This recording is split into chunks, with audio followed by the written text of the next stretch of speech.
Sim, eu já tive um Beto Carreiro. O ano era 1992. Eu e minha família tínhamos acabado de mudar para uma região chamada Lagoa do Baité, em Salvador.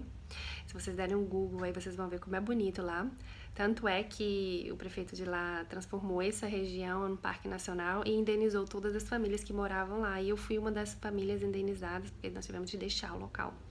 Mas enquanto eu morei lá, eu fui muito feliz, assim, muito feliz mesmo. A nossa casa era feita de madeira, chão de cimento batido, nós não tínhamos energia elétrica de início, né? Então a gente usava um lampião. Apesar do cenário, né, de grande pobreza, nós éramos muito, muito felizes. Então, assim, a gente tinha a lagoa lá perto, aquele cenário, assim, de areia branca, muito sol, cajueiro, tudo quanto era lugar. E a gente tinha um cajueiro só pra gente. E esse cajueiro tornou-se a nossa Disneylândia, né?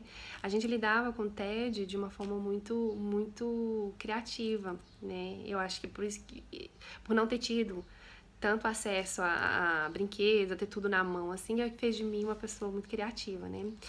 E pra vocês terem uma ideia, esse cajueiro fez de mim, aos 11 anos de idade, engenheira. Porque foi daí que eu criei foi lá que eu criei a minha primeira casinha na árvore, e era uma casinha da árvore, assim, de muito respeito, eu vou te contar.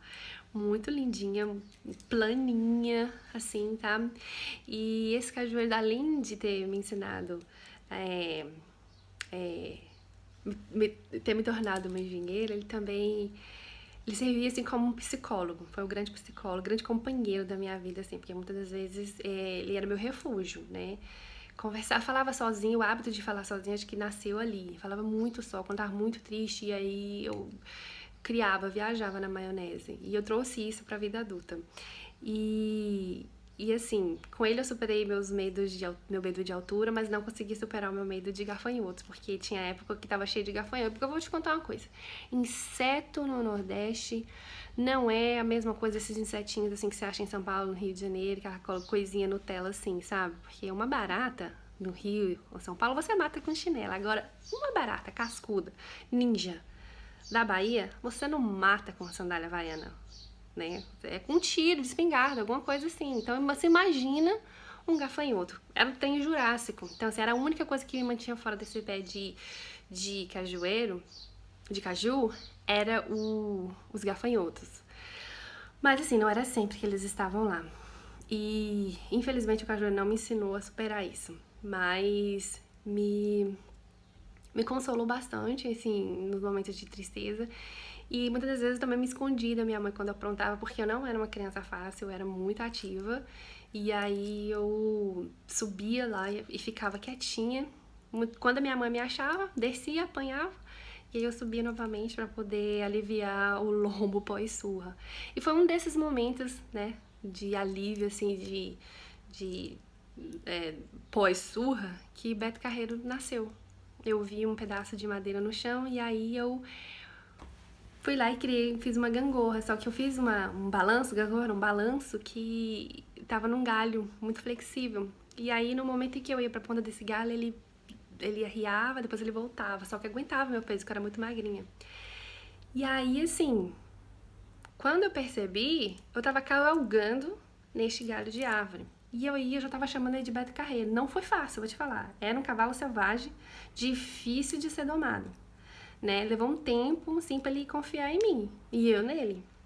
Mas depois que a magia aconteceu, foi assim, foram momentos incríveis, incríveis. Quando tava tudo muito cinza, foi o Beto Carreiro que me levou, que cavalgou, assim, para as terras mais longínquas, assim, mais distantes, e me mostrou onde que os arco-íris nasciam.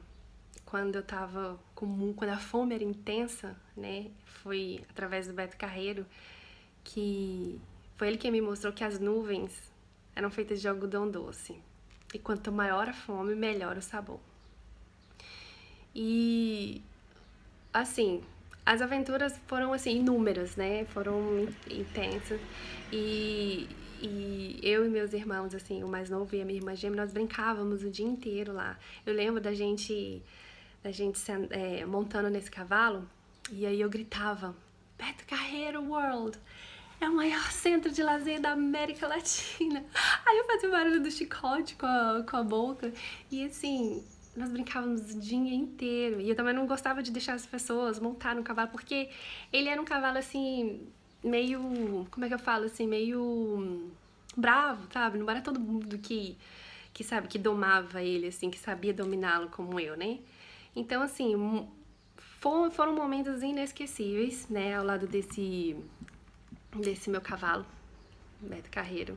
E aí o tempo foi passando, nós tivemos de sair de lá e de vez em quando eu voltava na região, aí eu ia lá, claro que eu já não montava mais no Beto Carreiro, mas eu ia lá, ficava pertinho da árvore e assim, sempre relembrava os momentos assim inesquecíveis que eu passei ao lado desse cavalo, né? E no ano de 2014, quando eu já tava morando na Irlanda, que eu voltei, aí eu passei um tempo na Bahia. Aí eu fui lá visitar.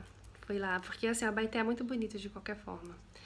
E aí eu já não vi mais o cajueiro. Era um cajueiro imenso, majestoso, assim, gigantesco. E ele já não tava mais no lugar. Então, assim, pra mim foi muito triste não saber que, que esse cajueiro não existe mais.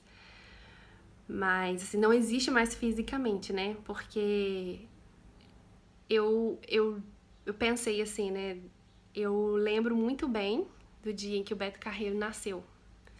Mas eu não consigo me lembrar qual foi o dia que selou o último dia, a última cavalgada. Eu não consigo me lembrar. E aí eu resolvi, né, não, não deixar essa história, tipo, não deixar o Beto Carreiro simplesmente se apagar na minha memória. Ele pode até ter desaparecido fisicamente, mas ele deixou de ser um cajueiro e virou uma canção. E aí eu fiz uma canção, ela ainda tá incompleta, e aí eu vou colocar só um trechinho depois pra vocês ouvirem. Então esse foi o Beto Carreiro, sim, de fato eu tive um Beto Carreiro. E foi o melhor companheiro da minha infância, foi a melhor coisa que a minha imaginação já criou.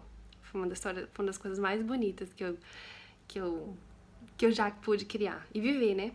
E é isso, espero que vocês tenham gostado. Vou te contar que eu já tive um Beto Carreiro. Sim, eu já tive um Beto Carreiro, feito de um majestoso cajueiro.